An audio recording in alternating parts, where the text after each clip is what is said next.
Hello Pokemon trainers and welcome to Pokemon Battle City. My name is Marty and today I have decided to create a how to play Pokemon trading card game tutorial.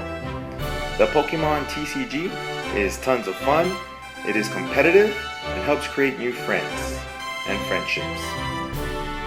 I have created this video to help encourage new players to give the TCG a try and have tons of fun like me and my daughter Leonor.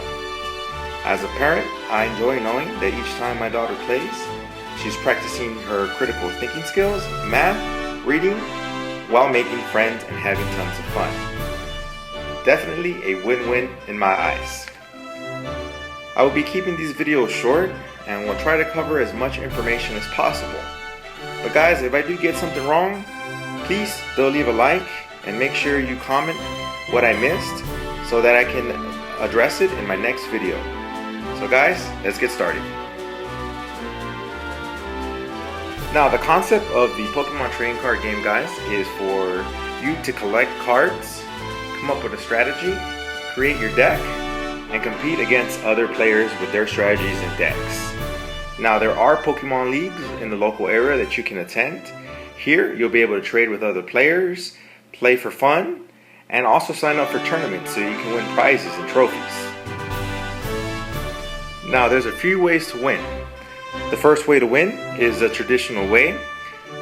You collect all your 6 prizes, or you knock out your opponent's active Pokemon and he is unable to replace it with one from the bench, or your opponent simply runs out of cards at the start of his or her turn.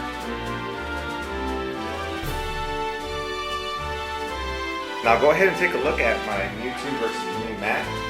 And what I have put here is what a match in progress would look like. And we'll go ahead and cover how the game is set up. At the very top right, this is where you would place your deck. If you have a stadium card in play, they go between you and your opponent. Your active Pokemon is the Pokemon you choose to attack. He goes here. Off to the left side is where you would place your prizes. And your bench Pokemon will go down here at the bottom underneath your active Pokemon. Your discard pile are the cards that you have used. They go underneath the deck. Your hand, the dice that help us keep track of damage, a poison marker, and your burn marker. Some rules to keep in mind, trainers, is that you must flip a coin to see who goes first. Each player must shuffle their 60 card deck and try to offer your opponent the opportunity to shuffle your deck. Us players, we call it cut or tap. All it is simply cutting your deck or tap. Then each player will draw 7 cards, and then each of y'all places an active Pokemon in the active spot, followed by your bench Pokemon in any way you want. If for some reason, when you draw your 7 cards, you have no basic Pokemon in your first draw, then you have a mulligan. Reveal your hand to your opponent, and then repeat the process. For each mulligan that you get, your opponent gets to choose if they want to draw an extra card, if they want. Then you draw 6 more cards and place them face down off to the side. These cards will be your prizes. You cannot look at them and see what they are. They have to remain a mystery unless you play a special card that reveals them. Some more rules to keep in mind. The player that decides to go first can attack. At the start of each turn, each player must draw 1 card. If you are unable to draw a card at the start of your turn, then you unfortunately not decked out, which means that you lose the game. What I want to talk about real quick is the dice. Now I remember when I first started playing the Pokemon trading card game back in the early 2000s, we actually used to use coins to determine heads or tails, and we even used to use little pebbles to keep track of damage on our Pokemon. Something cool is that now we're able to actually use dice. Now, dice work in the same way as a coin. Odd numbers represent tails. Even numbers represent heads.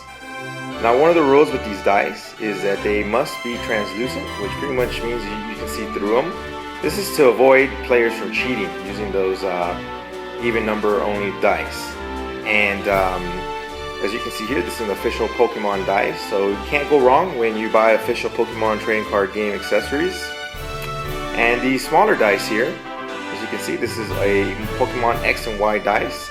We use these smaller ones for the damage. Each little dot represents 10 points of damage, covering up to 60% or 60 damage. Now, there are also other dices that you can purchase as well. Since my Pokemon have a lot higher HP counts, I use these translucent 20 face dice. These help me keep better track of damage counters. That way I don't have like 10 or 15 dice on one Pokemon. I can just keep it to one.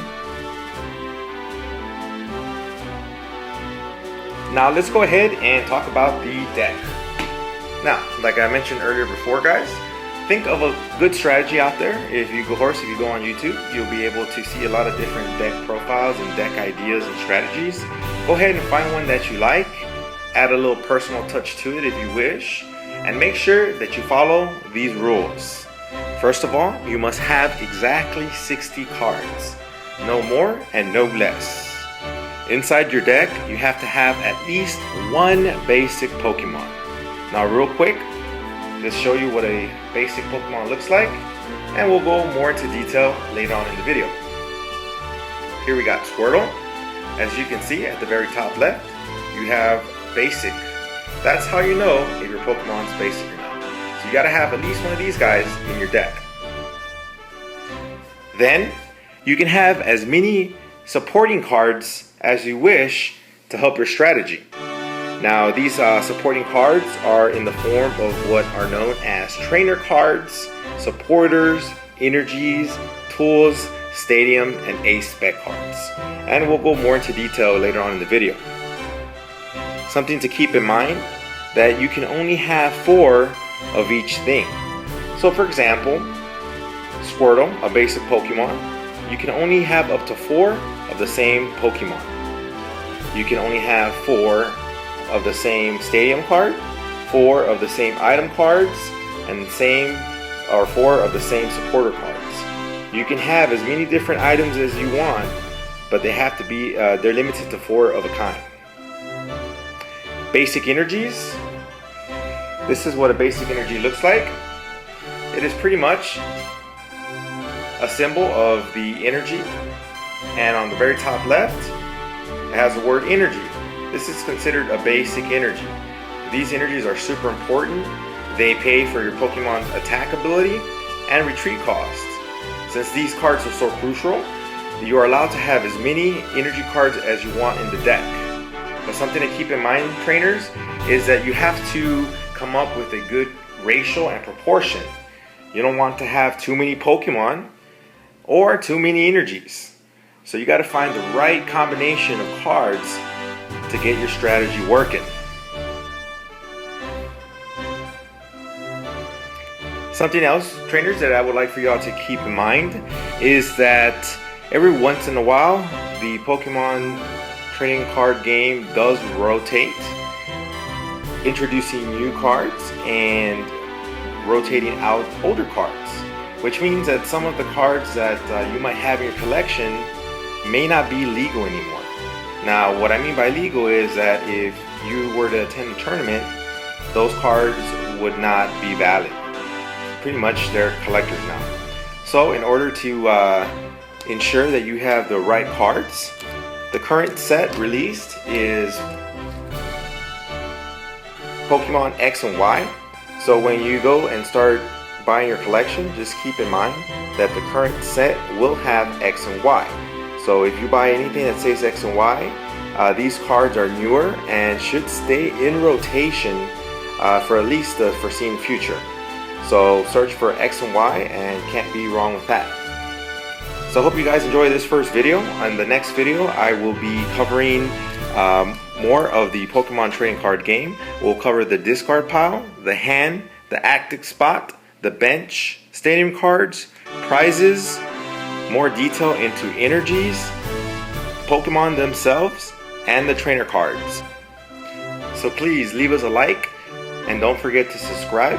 I will be coming out with the next video soon. So I hope you guys enjoyed this video and talk to you guys later. Marty out.